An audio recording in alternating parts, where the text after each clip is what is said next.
Today, I'd like to talk about the Kurosawa's film Red Beard. When I came to the U.S. in 1976, and I never had watched his movies before I came to the U.S. I knew there are lots of famous movies made by Kurosawa's. As a matter of fact, my hometown has one movie theater, and they are showing the Kurosawa's Yojimbo, for example. I have a vivid memory of the particular poster hang on the this bulletin board on the street, and so I was watching that poster, and wow, Kurosawa's films are very popular. That's what I thought. But I never had a chance. I was just a, teenage boy who were not interested in Japanese film that much. And so, 1976, I came to the U.S.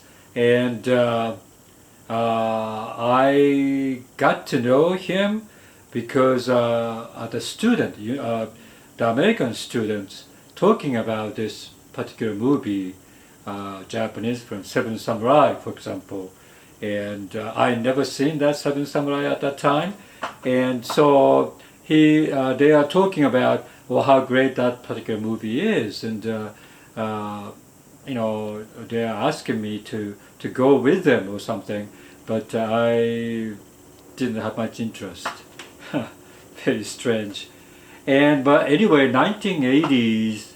1986, 87, I was living in the city of Detroit suburbs, and they have this Detroit film film festival or film series. They're showing like twice a year, one in the springtime and the other one in the summertime.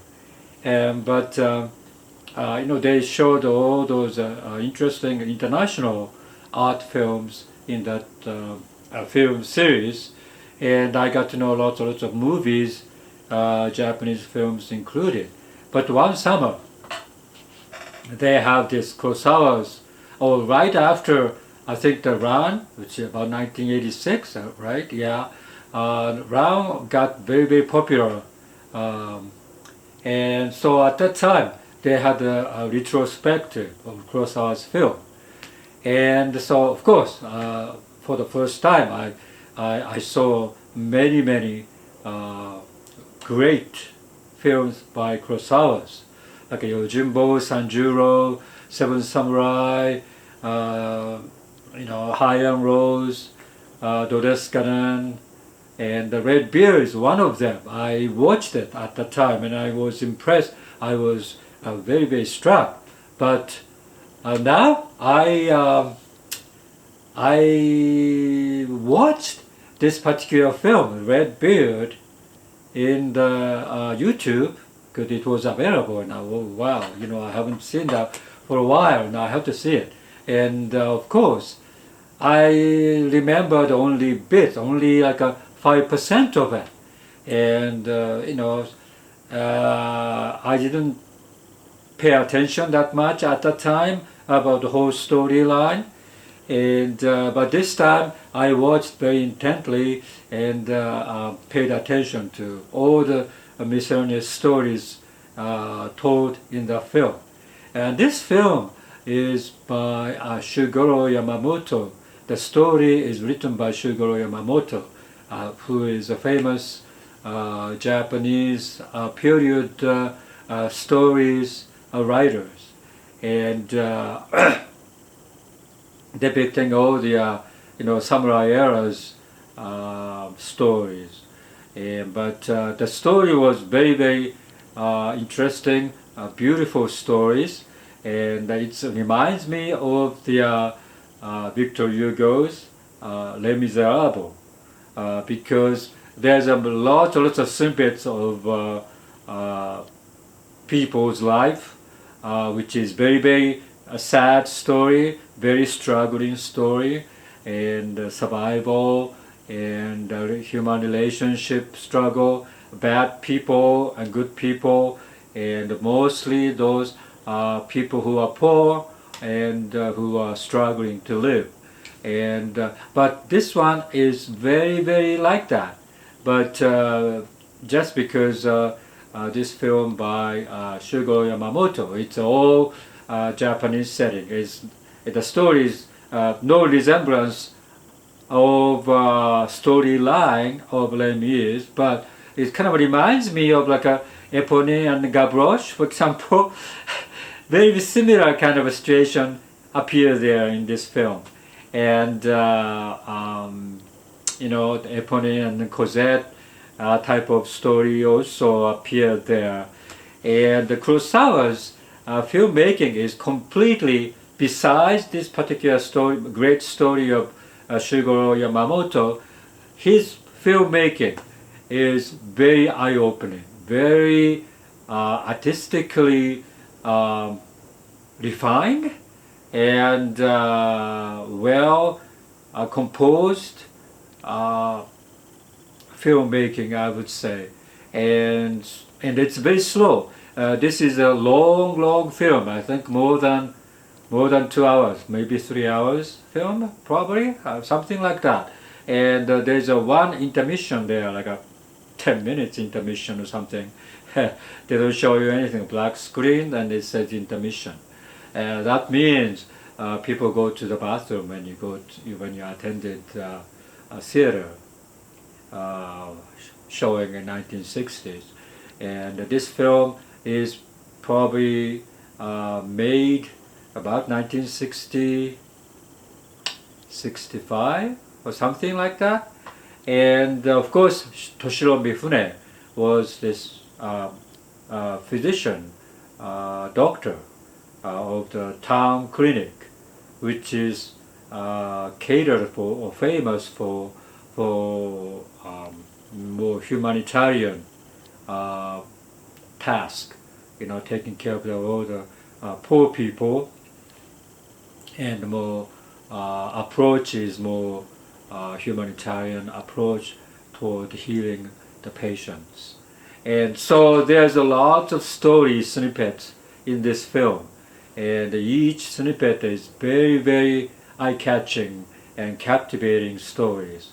For example, like a woman who mistreated all along when she was growing up, and she became more or less like a killer, especially the man who approaching her because she was beautiful, and then she killed with this hairpiece and then stabbed the man's neck or whatever. And but anyway, it was psychologically damaged. There's a lot of people in a film, like a psychologically damaged people there. And so this particular clinic, almost, although they are physically affected, but maybe probably those physically affected is also psychologically affected people, mostly very difficult symptom of healing.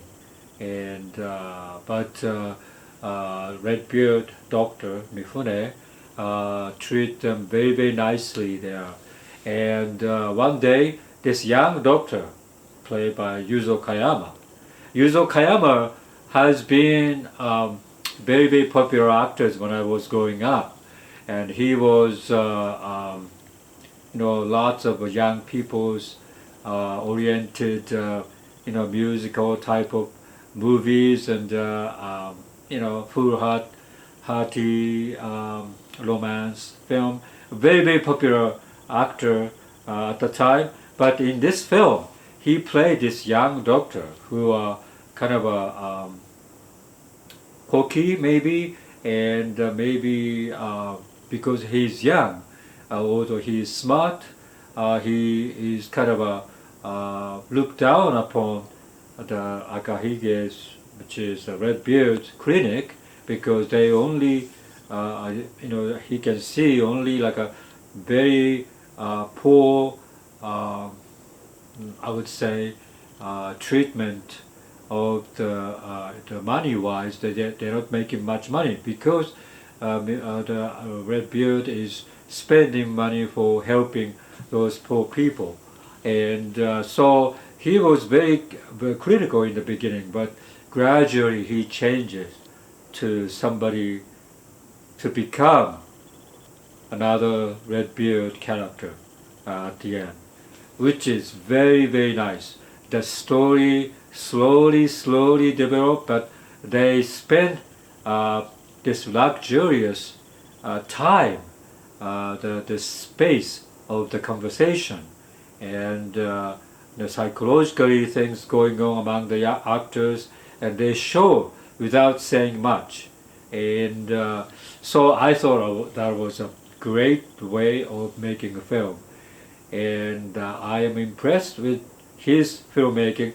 Set aside that Shigeru Yamamoto's stories, that's very wonderful story, but Kurosawa's filmmaking is something else. It's very strong, artistic. I would say artistic. The shots and the way he creates this tension of some kind of a suspense and some kind of a surprise, and but in a distance there's this very warm feeling going through the film. Even the bad people kind of change their minds because of he was treated by this doctor kind of or sarcastically, harshly, or something like that. Although a Redbeard doctor it was very very popular because he treats everybody, and but he suffers from lack of funds and everything. But all through that, each episode, so many episodes there are like 1, 2, 3, 4, 5, 6, 7, 8, 9, almost like a 10 episode, and each episode is very strong, heartwarming, and but realistic depiction of the people who suffers, and mostly psychologically suffering people's depictions is wonderful there. And so I recommend for anyone who had a chance to watch this. This is available in the YouTube right now, so I would put this sites, and you can watch that movie, English subtitle of course, and you will like it. You will like this particular film if you are more oriented toward like a Les Mis, Brother Karamazov type of story. You will like this film. As a matter of fact, Kurosawa